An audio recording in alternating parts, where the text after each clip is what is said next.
প্রিয় উপস্থিতি, শুধু তাই নয়, বিশ্বের জন্ম নয়, ইসলাম আন্দোলনকে গণমুখী একটা আন্দোলন করেছিলেন।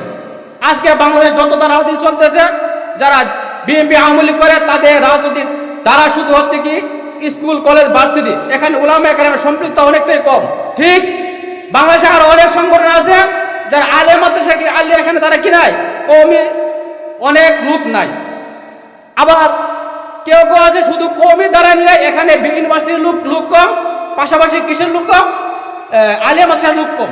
একমাত্র দল ইসলাম আন্দোলন বাংলাদেশ, যেখানে আলিয়া মাদ্রাসার যারা শিক্ষিত তারাও জড়িত, যারা ইউনিভার্সিটির শিক্ষিত তারাও জড়িত, এবং আম সাধারণ সকলে সমন্বিত একটি সংগঠন।